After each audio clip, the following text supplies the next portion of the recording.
Welcome back to Forged by Defiance, the channel that searches the classified archives and forgotten workshops of history to find the true architects of victory. We are taught that war is won by generals, by grand strategies, and by massive industrial might. We celebrate the weapons that roll off the assembly lines by the thousands. But this is almost always a lie. The real pivot points in history, the moments that truly change everything, often begin not in a boardroom but in a single mind. A mind obsessed with a problem no one else sees, a mind that rejects the word impossible. Often, this mind belongs to an outcast, a maverick, someone the experts have already written off as a fool, a dreamer, a crank. Tonight, we tell the story of one such man. A young, unknown, and fiercely stubborn inventor living in an age utterly dominated by the piston engine and the propeller.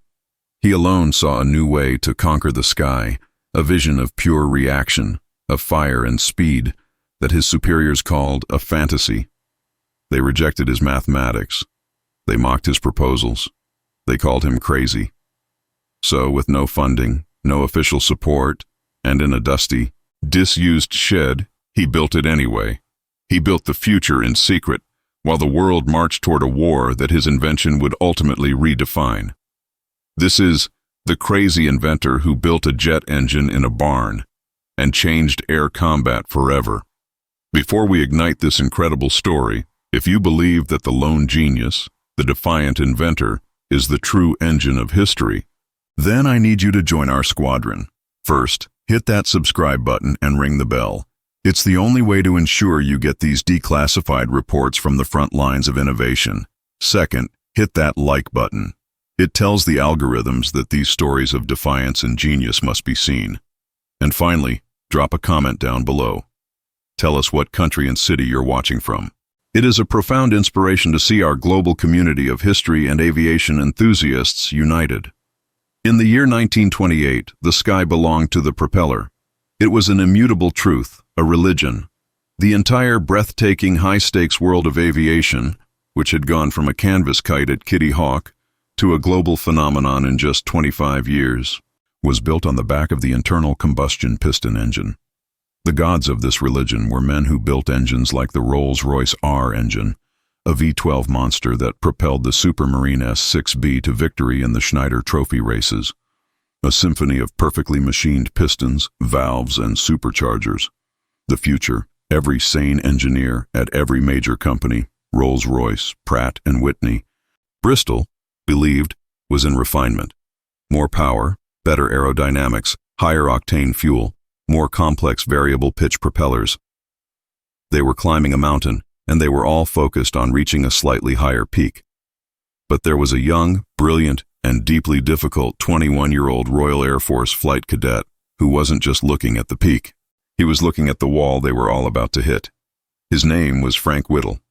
Whittle was not a popular man. He was undersized, intense, socially awkward, and possessed a mind that worked with a relentless, impatient, mathematical precision.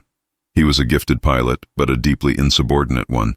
A cadet who constantly questioned his instructors, who saw flaws in established doctrine, who was, in the polite damning terminology of the RAF officer corps, not a team player. He was obsessed, not just with flying, but with speed and altitude. He looked at the propeller, the god of his age, and he saw a limitation.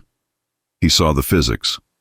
He knew that as the tips of a propeller blade spun faster and faster, they would eventually approach the speed of sound, Mach 1. At that point, compressibility, the formation of shock waves, would cause the propeller's efficiency to collapse. It was a wall, a hard, physical barrier that no amount of piston engine power could ever truly break. In 1928, in his final cadet thesis, a paper titled Future Developments in Aircraft Design, this young, unknown 21-year-old didn't just propose an improvement.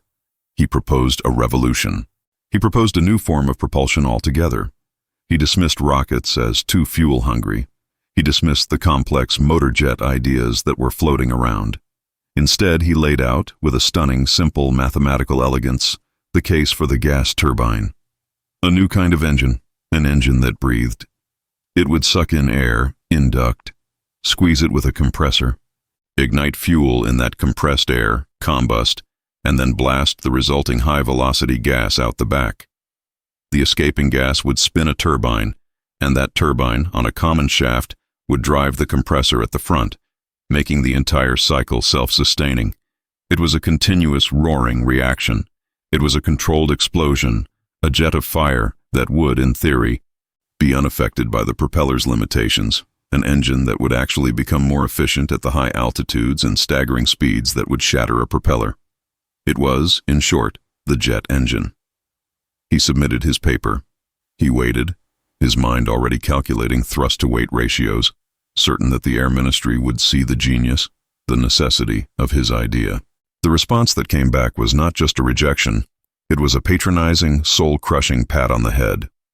The Air Ministry had forwarded his paper to Dr. A. Griffith, the government's leading turbine expert, a man who was, ironically, working on his own complex, and Whittle felt impractical, turbine theories.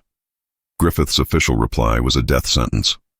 He found Whittle's calculations impractical, stating that the fuel consumption would be prohibitively high, and that the required materials to withstand the temperatures and stresses simply did not exist. The entire concept was dismissed as a fantasy, a naive cadet's dream. Whittle was devastated. He was a junior officer, a nobody, and the highest scientific authority in the land had just publicly, officially, declared his idea a dead end. But Whittle was stubborn. He was obsessed. The laughter of the experts didn't convince him he was wrong. It only convinced him they were blind. If the RAF wouldn't build it, he would. In 1930, with a terrifying, almost naive confidence, he filed a patent for his turbojet engine. The Air Ministry, in an act of bureaucratic blindness that borders on the comical, reviewed the patent, saw no military significance in it, and didn't even bother to classify it as secret. They just let him have it. A 23-year-old officer now personally owned the patent to the future of air combat. But a patent is just paper. An idea, no matter how brilliant, needs money. And Whittle had none. For the next 5 years, he lived a frustrating double life. By day, he was a gifted, if difficult, RAF officer and test pilot. By night, he was a tireless, desperate evangelist, a crazy inventor, shopping his patent, his calculations, to every major engineering firm in Britain, and every one of them laughed him out of the room. The Great Depression was raging. The world was broke. Who was going to invest millions in a science fiction fantasy from a young unknown officer, an engine with no moving parts except one spinning shaft, an engine that the government itself had already declared impractical? He was rejected by Armstrong Siddeley, by Bristol, by every firm that should have understood. His idea was too radical, too far outside their established world of pistons and gears. In 1935, defeated, broke, and struggling with the stress-induced health problems that would plague him his entire life, Frank Whittle committed the act that must have felt like his final failure. He couldn't afford the $5 renewal fee for his patent. He let it lapse. The legal rights to the jet engine, his creation, his obsession, were now public property. But the story should have ended there. A crazy idea, a failed patent, a forgotten inventor. It would have ended, if not for two men, Rolf Dudley Williams and J.C.B. Tinling, two ex-RAF pilots and friends of Whittle who had just enough engineering savvy to know that Whittle wasn't crazy, he was a genius. They refused to let the idea die. In 1936, they convinced a small, skeptical group of investment bankers at a firm called O.T. Falk and Partners to put up a minuscule amount of seed money. It wasn't a corporate venture, it was a gamble. They formed a new, tiny, pathetically underfunded company, Power Jets Limited. Its assets? Frank Whittle, on loan from the RAF, who were now just happy to have their problem child off their hands. His lapsed, but morally his, patent, and a few £1,000s, barely enough to rent a garage. They couldn't afford a lab. They couldn't afford a factory. They couldn't afford anything. But through a tenuous contract with the steam turbine company, British Thomson Houston, BTH, in Rugby, they were given access to a space. It wasn't a high-tech R&D facility.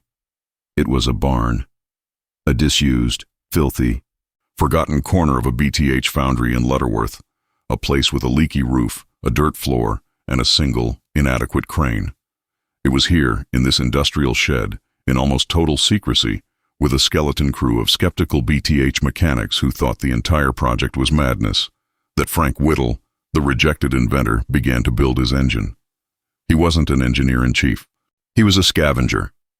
He was a man with a 10 Azuran-pound vision and a 10-pound budget. He designed the Whittle unit, or WU, his first prototype, on a drafting board set up on sawhorses. It was a monster of improvisation. A massive double-sided centrifugal compressor, a scaled-up supercharger, a single huge reverse-flow combustion chamber, the can, and a single-stage turbine. Every part was a compromise. He couldn't afford the exotic alloys he knew were necessary, so he used the best steel BTH had, praying it would hold. The calculations for the compressor and turbine blade shapes were all his, done by hand, by slide rule, in a tiny, unheated office. The barn at Lutterworth became a place of frantic 18-hour days, of cold tea and kerosene fumes, of constant, nerve-shredding setbacks. Parts didn't fit, welds cracked. The combustion chamber, his first design, was a failure. The fuel wouldn't light properly, or it would burn with a low, sputtering, useless flame. The financial backers were getting nervous. The Air Ministry was still treating him as a crank, and Whittle himself, under the immense, crushing, solitary pressure, was beginning to physically break down.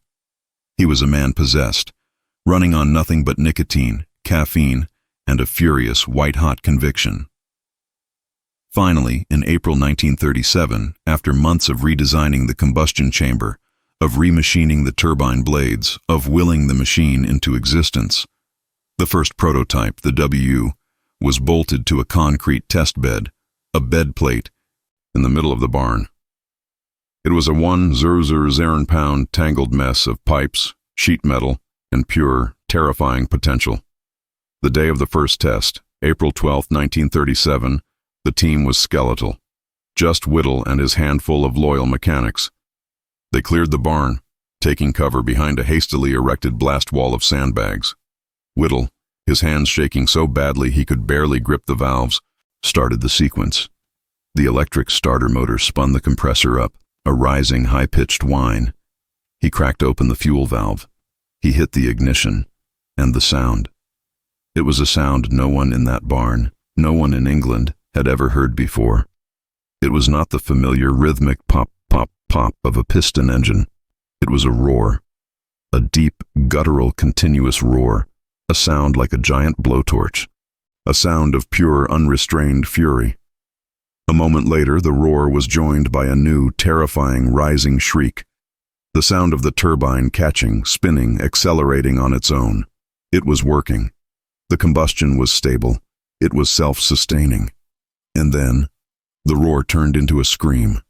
The engine, free from the load of a propeller, began to accelerate, uncontrollably. The turbine shriek rose in pitch, higher and higher, a sound of metal being pushed to its absolute screaming limit. The whole 1,000 pound engine began to shake, to vibrate, threatening to tear itself free from the test bed. The RPM gauge needle flew past 8, 0, 10, 0, 12, 0, 15, 0, heading for a catastrophic explosive disintegration. Whittle, in a state of pure adrenaline-fueled panic, lunged for the main fuel cock and slammed it shut. The roar died instantly, replaced by the pop-pop gasp of the flame dying, and then a ringing, profound silence, broken only by the tick-tick-tick of metal cooling and the sound of Whittle, leaning against the wall, gasping for air. It hadn't just run. It had lived. It had been a terrifying, near disastrous, uncontrollable, and absolutely glorious success. Frank Whittle, the crazy inventor, had just, in a freezing, forgotten barn in Lutterworth, ignited the jet age. The sarcophagus, the bombed-out roofless stone barn that served as Ivan Volkov's hidden workshop, became a pocket of forbidden, desperate industry in the frozen mud of the 29th Repair and Recovery Battalion's depot. The first act of their treason was the heist, a feat of logistics and sheer audacious nerve. Ivan Volkov was not a fool. He knew Major Klementiev's eyes were everywhere, his network of political informers and sycophants woven into the very fabric of the battalion. To move a 45-ton Panther chassis and a 7-ton artillery piece in secret was madness. He needed cover. He got it, perversely, from the sky. A heavy, wet, miserable snowstorm blew in from the north, a blizzard so thick it reduced visibility to zero and muffled all sound under a heavy white blanket. It was a sign.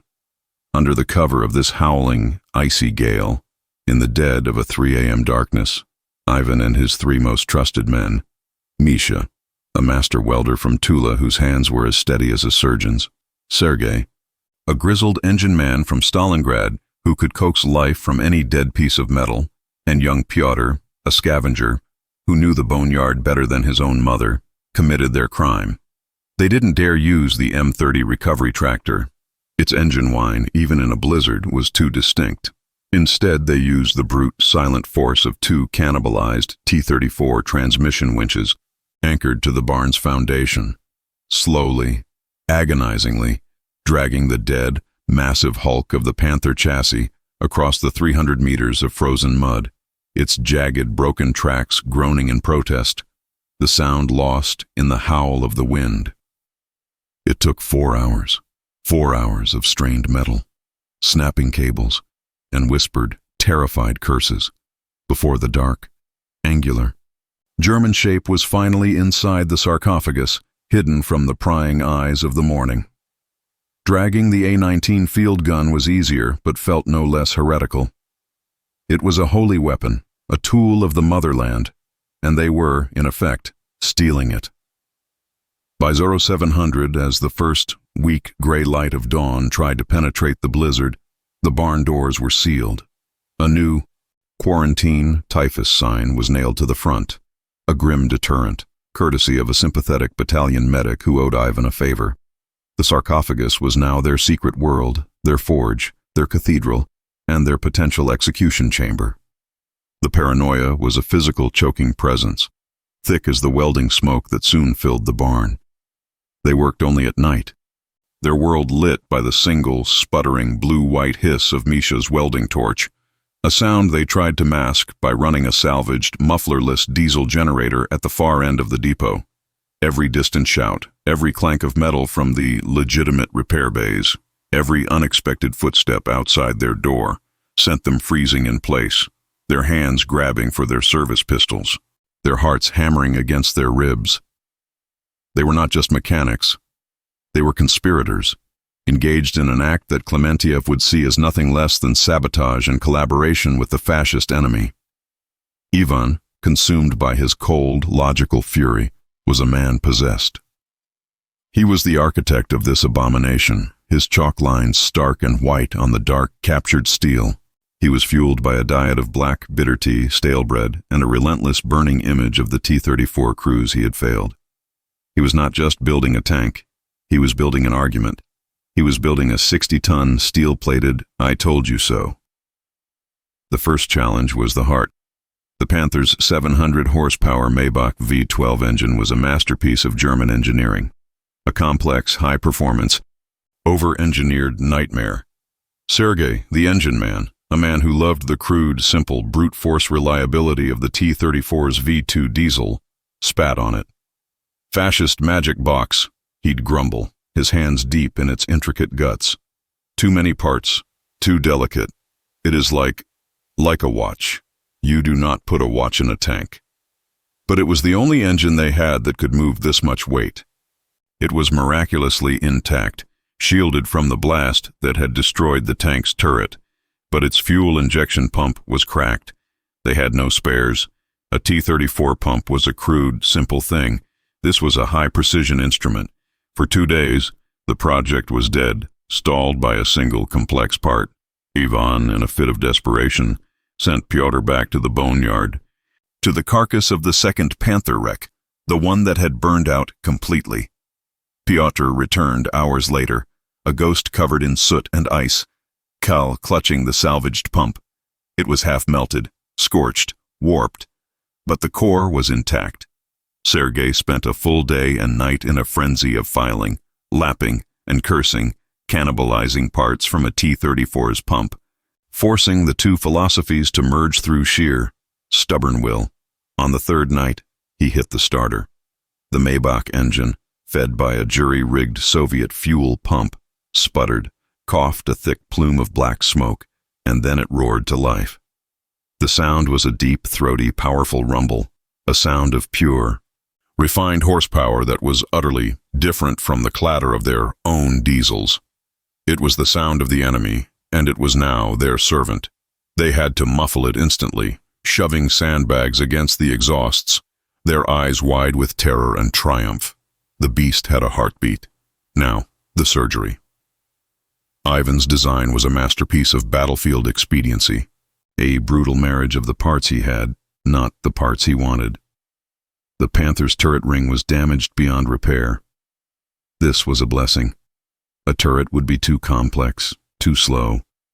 He was building a tank destroyer, a fixed casemate, an ambush predator. He needed a flat, stable platform to mount the A-19. "Misha," he ordered, his voice echoing in the barn. "Cut it off." Misha, the welder, a small, quiet man with the eyes of an icon painter, looked at the massive, sloping glacis of the Panther. "Cut." "What, Comrade Lieutenant?" "The roof," Ivan said, drawing a line in chalk. "All of it. From the glacis break to the engine firewall.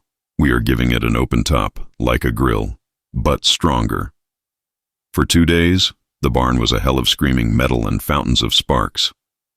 Misha and Pyotr, working in shifts, used their precious plasma cutter, a trophy in itself, to carve the massive roof plate off the Panther's hull, leaving a huge, gaping, rectangular wound. This was the point of no return. They had just destroyed a captured Panther. Clementiev would not just send them to a tribunal. He would shoot them on the spot. Now, they had to build the box, the Zveroboy's casemate, and they would build it out of the enemy himself.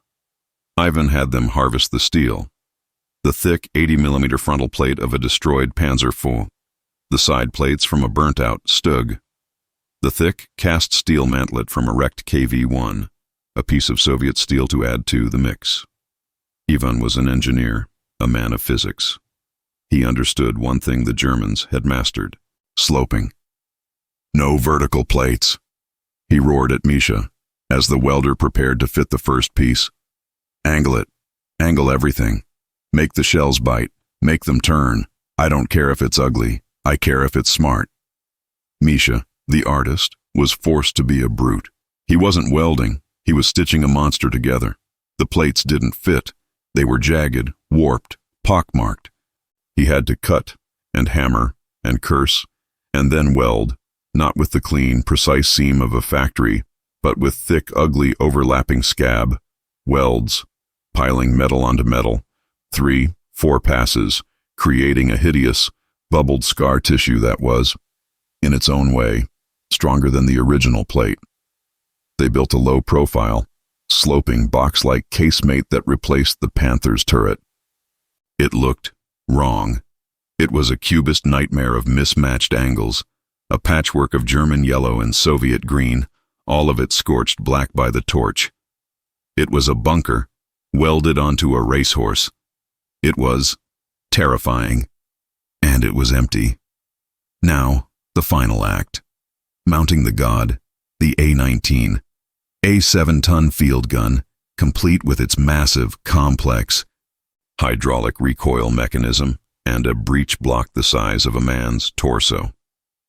It was never, ever designed to be put in a tank. Its recoil was so violent, it was designed to be staked to the earth.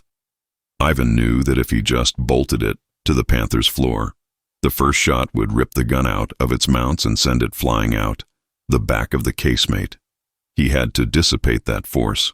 The entire tank had to become the recoil system. His design was a stroke of mad genius. He didn't just mount the gun, he integrated it. He and his team spent 3 sleepless nights fabricating a massive internal cradle, a spiderweb of scavenged I-beams from a destroyed railway car, and steel plates. This cradle was welded not to the thin floor, but directly to the massive, load-bearing sidewalls and torsion bar housings of the Panther's chassis. The gun was then mounted into this cradle. When it fired, the recoil wouldn't just push on the mantlet, it would be distributed across the entire 45-ton mass of the vehicle. The entire tank would lurch back, absorbing the blow. It was a brute force solution, and it was the only one they had. Misha then built the mantlet, the gun shield, out of the thickest piece of steel he had, the 110mm thick turret face of the dead KV-1.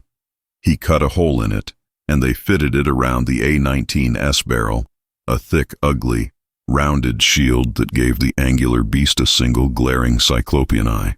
After 14 days, 14 nights of ceaseless, frantic, terrified labor, it was done. The torches went silent. The hammering stopped. The Maybach engine was cold. Ivan, Misha, Sergei, and Pyotr, gaunt, their eyes raw, their uniforms blackened and burned, just stood back. They stared at what they had created. It was a monster. It was a bastard. It was a chimera of Soviet and German steel, a bunker welded to a Panther's hull, armed with a gun that belonged on a battleship. The 122mm barrel was so long it stuck out an insane 20 feet from the casemate, its massive double-baffle muzzle brake looking obscene, arrogant. It was the ugliest, most frightening, most unbalanced-looking thing any of them had ever seen. It was a tank that radiated pure, unadulterated malice. "My God, Lieutenant," Misha whispered, crossing himself, a habit he'd never lost. "What? What is it?" Ivan Volkov walked up to his creation, his hand touching the cold, massive barrel of the A-19. He thought of the T-34s, of their useless, sparking shells. He thought of the crews he had sent out to die. "It is the beast killer, Misha," Ivan said, his voice a low, trembling rasp of pure, cold fury. "It is the Zveroboy." The monster in the sarcophagus slept. For 2 long, agonizing, paranoid weeks, the Zveroboy sat in the freezing, absolute darkness, a 60-ton secret that felt heavier with every passing day, a physical manifestation of Ivan Volkov's treason. The blizzard that had been their shield had long since passed, leaving behind a hard, bright, frozen landscape, crisp with cold, where every distant sound carried. Every movement was visible, and every shadow seemed to hold the shape of Major Klementiev. Ivan and his 3-man ghost crew, Misha, Sergei, and Pyotr, were shadows themselves, walking ghosts haunting the 29th Repair Battalion.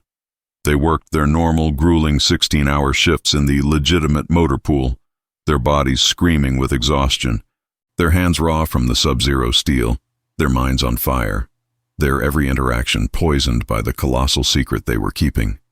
They were jumpy, irritable, hollow-eyed. Misha's hands, usually surgeon steady with a welding torch, now trembled slightly when he tried to solder a simple radio wire. Sergei, the grizzled engine man, became sullen and silent, drinking heavily from his private stash of vodka, his eyes constantly, nervously, darting towards the typhus sign on the distant barn door, as if expecting it to burst open at any moment. Pyotr, young and less adept at hiding his fear, just looked perpetually sick, his face a pale, greenish-white. Ivan, their leader, threw himself into his official work with a frantic, manic energy, trying to be the perfect, obedient, quota-meeting lieutenant. He repaired T-34s at a record pace. He filed his reports in triplicate. He was trying to build a wall of normalcy, of mundane, bureaucratic competence, around the monstrous revolutionary heresy he had hidden in the dark. But Major Klementiev was not a fool. He was a Zampolit, a political officer, a man whose entire career, whose very survival, was built not on understanding tanks, but on understanding men. He was a predator of the human soul, a connoisseur of dissent, a man who could smell the faint, sour scent of fear and disloyalty where others smelled only diesel and mud. And he sensed something was deeply, fundamentally wrong. He saw the repaired T-34s rolling out, yes, but he also read the battalion's meticulous repair logs, the logs he himself had insisted upon. He saw the missing Panther chassis, officially logged by Volkov as unrecoverable, chassis warped beyond repair, buried in mudslide. He saw the missing A-19 122mm artillery piece, logged as catastrophically damaged recoil mechanism awaiting parts from Gorky. He saw the astronomical, completely unaccounted for expenditure of welding rods, of oxygen, of acetylene, and, most damningly, of captured German steel plate that had been earmarked for patching T-34s. And he saw the way Volkov's three best men, his ghost crew, moved around the depot, their eyes hollow, their shoulders hunched, a tight, conspiratorial, jumpy clique of exhausted men who spoke to no one else, and who spoke to each other only in whispers. He saw the typhus sign on the barn, a quarantine that had now, conveniently, lasted for 2 weeks, a quarantine for which the battalion medic had no official record and seemed suspiciously nervous when asked about. He saw it all, and his mind, a mind of paranoid, political calculus, put the pieces together. He didn't know what Ivan Volkov had built in that barn, but he knew it was something. He knew it was forbidden. He knew, with an icy, cold certainty, that Volkov, the mad, insubordinate, defeatist engineer, had disobeyed him. He came at dawn. The sun was just a weak, red, watery smear in the gray, frozen sky, the air so cold it felt like inhaling powdered glass. Ivan was just finishing a brutal 24-hour shift, his body a single throbbing ache, his mind numb with fatigue. He was walking from the T-34 repair bay towards the mess tent, dreaming of hot black tea, when he saw them. 3 figures, marching, not walking, across the snow-dusted parade ground. Major Klementiev, his long black leather coat immaculate, his face a mask of cold purpose. And flanking him, 2 armed, blank-faced NKVD guards, their distinctive blue-banded caps a stark, terrifying splash of color against the white snow. They weren't walking towards the talk. They weren't walking towards the motor pool. They were marching, with a grim, undeniable finality, straight for the sarcophagus. Ivan's heart stopped. The blood drained from his face, leaving a cold, tingling numbness. He tried to run, to sprint, to get there first, to intercept them, to say something, but his legs were lead. He was too far away. He could only watch, in horrified, slow motion, as Klementiev reached the barn door. The major didn't knock. He didn't hesitate. He just looked, for a long, savoring moment, at the typhus quarantine sign. Then, with a theatrical, contemptuous flick of his wrist, he ripped it from the door and threw it into the snow. "Volkov!" His voice, sharp and clear in the frigid air, echoed across the depot. "Open this door!" Ivan ran, stumbling, sliding on the ice, his heart hammering in his throat. "Major!" he panted, arriving in front of the 3 men, his body shaking, his mind a roaring void. "Major, you can't. It's a quarantine, sir. The risk of infection." "The only infection here, Lieutenant." Klementiev hissed, his voice a low, venomous purr, his hand already on the flap of his Tokarev pistol holster, "is your insubordination." He nodded to the guards, who stepped forward, their PPSH-41 submachine guns clicking off safe as they aimed them, not at Ivan, but at the door. "Open it, Volkov, or we will open it with grenades." Ivan knew it was over. He could hear Misha and Pyotr inside, who had been asleep in their makeshift bunks, scrambling, panicked, the sound of a bolt-action rifle being worked. "No!" Ivan yelled at the door. "Comrades, do not shoot! It is the major!" He turned back to Klementiev, his shoulders slumping, the fight gone, replaced by a vast, cold emptiness. He was a dead man. His crew was dead.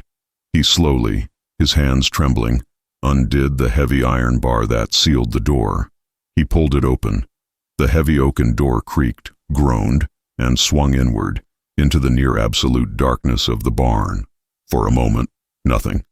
Just a cold, dark, gaping maw that smelled of stale tea, cold steel, and German diesel fumes.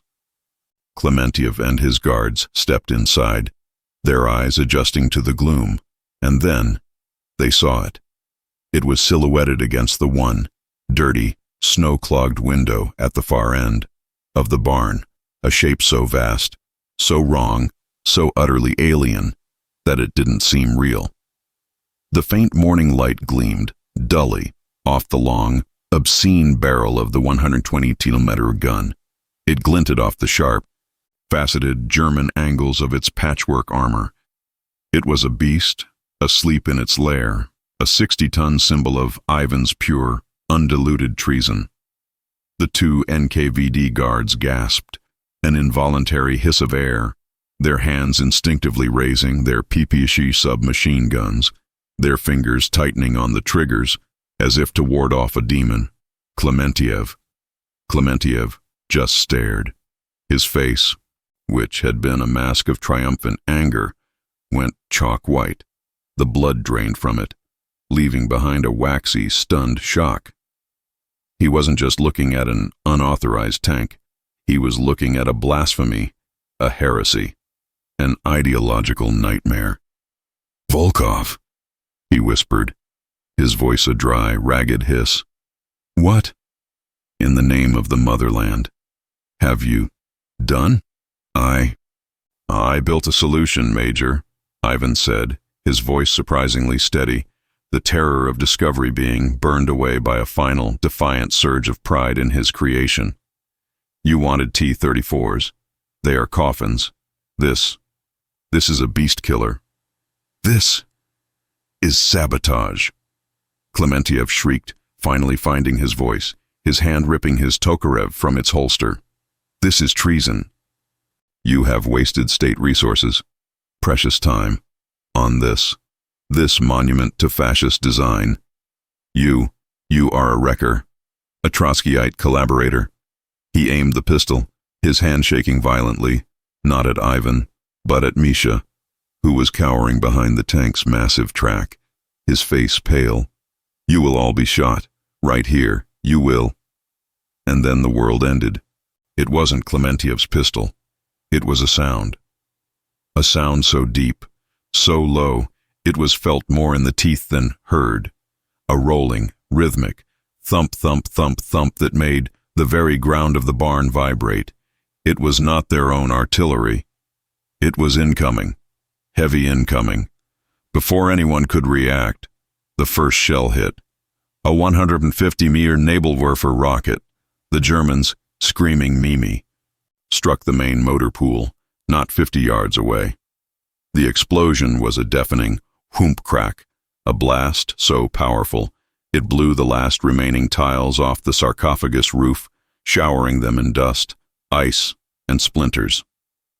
The air was instantly filled with the terrifying, tearing silk sound of a full-scale barrage. Shriek, boom, shriek, boom. The depot, the entire area, was being plastered. And then, the radio that Klementiev's aide was carrying, the one on the battalion net, burst into a chorus of pure, unadulterated, screaming panic. "Contact! Contact! North flank! Panzers! Tigers! I say again, Tigers on the north flank! They are through the line! They are in the open! Red October is hit! Patriot is burning! They are rolling right over us. We are being decimated. Anyone, help us! For the love of God, help us!" Klementiev was frozen. His pistol was still in his hand, but his face was a mask of stupid, blank terror. His world, his doctrine, his neat reports, his quotas, it was all evaporating in a hail of German steel just outside his door. The screams on the radio, they were the T-34 crews, the ones whose shells were bouncing, the ones Ivan had warned him about. He was paralyzed. Ivan Volkov was not. The sound of the Tigers, the screams of his comrades, it didn't break him. It was a clarion call. This was the moment. This was the reason. His madness had been a prophecy. "Sergei!" Ivan roared, his voice a thunder that shocked even Klementiev. "Zavodi, start the engine." Sergei, who had been hiding, looked at Klementiev's pistol, then at Ivan's blazing eyes. He made his choice. He scrambled up the back of the monster's hull, towards the driver's hatch. Volkov, Clementiev shrieked, raising his pistol again. You are disobeying a director. I will have you shot, I will. Then shoot me, Major, Ivan roared back, scrambling up the hull himself, ripping his own Tokarev from its holster, not at Clementiev, but at the sky. Shoot me after I stop them, or you can stay in this barn, write your report, and burn with the rest of us. Your choice. He didn't wait for an answer. He dropped into the open-top casemate and the cold steel smelling of new paint and gun oil. Misha, Pyotr, ammunition. Get the beast killers. Load the gun. Just then, Sergei hit the starter. The captured Maybach engine, primed and ready, exploded to life, a deep, throaty German rumble that was a profanity in itself. The entire 60-ton tank shuddered, the floor vibrating with a power that the T-34 crews could only dream of. The sound was so loud, so furious, it shook the dust from the rafters. Clementiev stumbled back, his hand over his ears, his face a mask of terror and disbelief. This thing, was alive. Pyotr! Ivan screamed from the commander's perch. The doors! Ram them now! Pyotr, who had scrambled into the driver's seat, slammed the massive transmission into gear. The Zveroboy lurched forward, its massive tracks biting into the frozen earth floor. It didn't just open the doors, it smashed through them. The ancient stone and timber barn wall exploded outwards in a cloud of splintered wood, dust, and shattered stone. The Zveroboy, Ivan's mad creation, burst out of its tomb, into the gray, shell-torn daylight, into the middle of the panicked, retreating battalion depot, a vision of pure, asymmetric, German-Soviet terror. Its 122-meter gun, long as a dragon's neck, gleamed in the firelight of the burning T-34s. The retreating Soviet soldiers, the men fleeing from the Tigers, stopped. They stared. What, in the name of all hell, was that? It wasn't a German tank. It wasn't a Soviet tank. It was a monster.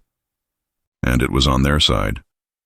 Ivan Volkov stood tall in the open casemate, the wind whipping at his face, his eyes fixed on the northern ridge, where the black smoke of the Tiger S muzzles flashed. He had built it. He had hidden it. And now, he would hunt with it. The battlefield was silent. The only sounds were the high-pitched, roaring hiss of the two burning German tanks on the ridge, the distant, shocked shouts of the surviving Soviet infantrymen, and the low, powerful thump-thump-thump of the Zveroboy's Maybach engine, idling in the frozen air. Ivan Volkov stood in the open-topped casemate, his ears ringing with a deafening metallic scree, his body a single trembling ache from the violent, bone-shattering recoil of his own gun. He looked at the devastation he had wrought, the two black, greasy pillars of smoke that marked the graves of Germany's finest, the 12-ton Tiger turret lying upside down in the snow 100 yards away. He looked at his crew, Misha, Pyotr, Sergei, all staring at him, their faces black with soot, their eyes wide with a kind of terrified religious awe. He had not just saved them, he had proven his insane, heretical equation correct. He was no longer a mad engineer, he was a prophet. He ordered Sergei to reverse, to pull their creation back from the front line, the tank groaning, its suspension protesting, its long, hot 122mm gun still aimed at the ridge, a silent, smoking warning. As they clanked and backed into the shattered remains of the depot, the other soldiers, the mechanics, the supply clerks, the wounded, they just stared. They parted, creating a wide, silent path for the monster, as if it were a returning god of war, a pagan idol forged of German steel and Soviet rage. They didn't cheer. They were too stunned. They just watched, their mouths open, as this thing, this impossible chimera of enemy and ally, clanked past, victorious. At the pulverized entrance to the sarcophagus, Major Clementiev was still standing, his Tokarev pistol hanging uselessly, forgotten, at his side. His face was a waxy pale mask of shock, his political certainty, his entire worldview, shattered. He had been 30 seconds from executing Ivan Volkov for treason. And now he was staring at the man who had just single-handedly, in 4 minutes, annihilated a German armored assault that would have otherwise wiped their entire battalion depot off the map, killed him, and exposed the entire army flank. He had witnessed the T-34s, his T-34s, the symbols of his political faith, get incinerated. He had heard their useless shells bounce, and then he had seen this abomination, this monument to defeatism, fire twice, and turn 2 invincible panzers into burning scrap. His rigid doctrinal mind was in a state of catastrophic failure, rebooting, trying to process a new terrifying reality. Ivan, his hands steady, shut down the roaring Maybach engine, plunging the world into a sudden, profound quiet. He climbed, slowly, painfully, down from the hull, landing on the frozen, blood-stained snow in front of his major. He was no longer the pleading, desperate subordinate. He was the man who had the answer. He didn't salute. He just stood there, meeting Klementiev's wide, stunned gaze. My quotas, Major, Ivan said, his voice a low, cold rasp, the words hanging like ice in the air. They are, adjusted, 2 T-34s, for 2 panzers. Profitable exchange, I think. Klementiev stared at him, his mouth working, but no sound coming out. He was a political animal, and his instincts, though momentarily shocked by the physics of his own survival, were already beginning to calculate, to spin. He was a witness to 2 things, a catastrophic failure of his command, the depot being overrun, the T-34s failing, and an unbelievable, unorthodox victory achieved by a man he was in the process of arresting for treason. His career was over, unless he didn't just bury this, unless he championed it, unless Ivan's madness wasn't treason at all, but irregular field expedient genius, under his supervision, unless this monster wasn't a Frankenstein, but a prototype, Volkov. Klementiev finally whispered, his voice hoarse, his eyes darting from Ivan to the Zvero boy and back. You documented this? The design? The gun mount? Ivan just tapped the side of his head, his eyes as cold and hard as the steel behind him. It is all in here, Major. My calculations, my madness. Klementiev nodded slowly, his mind racing. The politician and the patriot warring within him, and for the first time, the politician saw how the patriot could save him. You will stay here, he ordered, his voice suddenly regaining its authority, but all the ice gone, replaced by a new frantic urgency. You and your men, you will not speak to anyone. You will repair this, repair it, reload it, and you will await my return. He didn't wait for a reply. He spun on his heel, his NKVD guards scrambling after him, and sprinted towards the battalion's long-range radio truck. He was not going to have Ivan shot. He was going to steal his idea. He was going to present this prototype to the 5th Guards Tank Army Command, to Stavka itself, as a field expedient solution developed under his own courageous and innovative directive. Ivan Volkov, the mad engineer, was about to be saved by the very political machine that had tried to kill him. The official report, Ivan would learn later, was a masterpiece of political fiction. Major Klementiev, recognizing the critical penetration failures of the 76mm gun, had authorized a special projects team, led by the talented, if eccentric, Lieutenant Volkov, to develop a heavy tank destroyer platform utilizing captured enemy chassis and super heavy caliber artillery. The Zvero boy was a resounding success, a new paradigm in anti-tank warfare. The story was, of course, bullshit, but it worked. Within 48 hours, a high-level technical delegation from Stavka, led by a hard-faced one-star general of artillery, was in their depot. They walked around the Zvero boy, which Ivan and his men had frantically cleaned and repainted in a uniform, menacing olive green. They marveled at the captured Panther chassis. They whistled at the crude but brutally effective sloped armor of the casemate.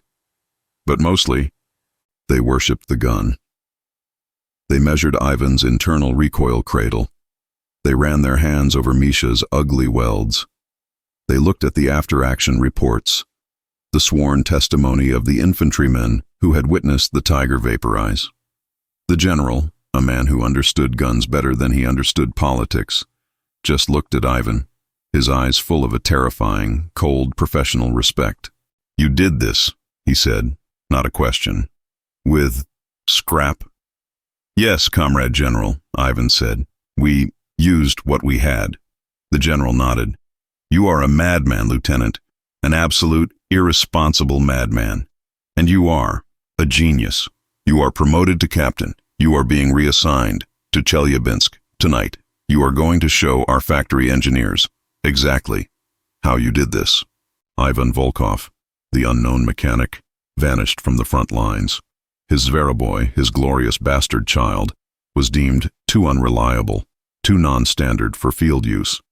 It was quietly shipped back to the Kubinka proving grounds, a one-off bizarre trophy, eventually lost to history, its Panther chassis and hybrid parts probably cannibalized for other projects. Ivan's name was scrubbed. He was a cog, a catalyst, not a creator in the eyes of the state. His design, his madness, was absorbed, rationalized, standardized. But the idea, the seed of the monster, was planted. Just months later, the factories at Chelyabinsk, Tankograd, acting on the direct fury and inspiration of Ivan's design, began to produce the Soviet Union's own Zveroboy. They didn't use Panther chassis. They used their own massive KV-1 and, later, IS chassis. But they mounted the same gun. First, the Su-152, and then, the legend, the ISU-152. A monster with a 152 Minur gun that could vaporize a Panther, or a Tiger, or a concrete bunker with a single terrifying shot. But the terror Ivan had created that day, had a life of its own. The German infantry who had fled, the Panther crew that had survived, they told their story. A story that was so insane, so unbelievable, that German intelligence dismissed it. A Panther, fighting for the Soviets? A Panther with a gun bigger than a Tiger's? A tank that could eat 75mm shells without flinching? It was a delusion. A ghost story born of combat stress.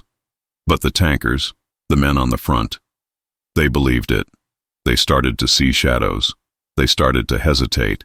Was that distant, low-profile tank a Stuggy, or was it the Frankenstein tank, the Volkovoy, the Wolfman, the hybrid monster that could not be killed and whose gun erased you from existence?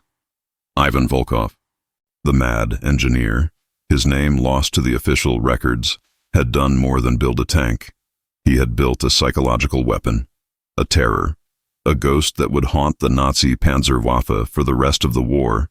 Every time they saw a low-profile Soviet assault gun, every time they faced the beast killer that he and his men had forged from scrap metal in the dark.